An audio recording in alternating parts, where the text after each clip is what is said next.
Құдайдың еркіне сай әрекет ету.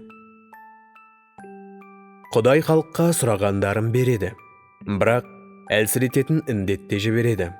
Забур жырлары 105 тарау 15 аят. Old Blue Eyes деген атақты әнші мына әнді айтқан: өмірде мен өзімше өмір сүргендіктен қатты қорқып қиналдым. Құдай кейде сіздің өзіңізше әрекет етуіңізге жол береді, алайда кейін соның зардабын шегесіз. Құдай шексіз даналығымен бізге бір нәрсені бергісі келген жағдайда, біз сол нәрсені қоймай сұрай берсек, ол мейлі өзің біл деп бізден сәл алшақтауы мүмкін. Киелі кітапта Құдайдың балалары, яғни Израиль халқы, біріншісі, тез ұмытты оның істерін. Екіншісі, әрі сұрап күтпеді ақыл кеңесін. Үшіншісі, айдалада құмарлықтарына салынды. Төртінші, құла түзде Құдайды еркінсіп сынады. Сол себептерден Құдай халыққа сұрағандарын берді, бірақ әлсірететін індетте жіберді. Осының барлығы рухани бейшаралықтың нышаны емес пе?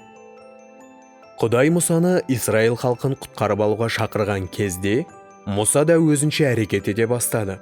Ол Израильдік құлды сабап жатқан мысырлықты көрді, бірақ Құдайдан ақыл кеңес сұраудың орнына ол мысырлықты өз қолымен өлтіріп тастады. Осы жағдайдың қалай болғанын киелі кітаптан оқиық. Жан-жағына қарап, ешкімнің жоқ екендігіне көзі жеткен Мұса мысырлықты ұрып өлтіріп, құмға көміп тастады. Мысырдан шығу 2 тарау 12 аят. Көрдіңіз бе? Ол жоғары қараған жоқ. Ол Құдайдың алдында емес, жұрттың алдында өз беделін көтермек болды. Құдай Мұсаға өзінің бұйрықтарын орындауды үйретуге мәжбүр болды. Мұса өз қолымен істеген әрекетін жасырмақ болған еді. Бірақ Құдай осы құпияның әшкереленуіне жол берді. Құдай осы арқылы нені көрсеткісі келді? Өзінше әрекет еткен Мұса тек бір мысырлықтың жауынгерін өлтірді. Құмға көміп тастағанда да осыны жұрттан жасыра алмады. Ал Құдайдың еркіне сай әрекет еткен кезде, ол Перғауынның бүкіл әскерін Қызыл теңізге батырып құрта алды. Сондықтан сіз бүгіннен бастап Құдайдың еркіне сай әрекет етуге бел буыңыз.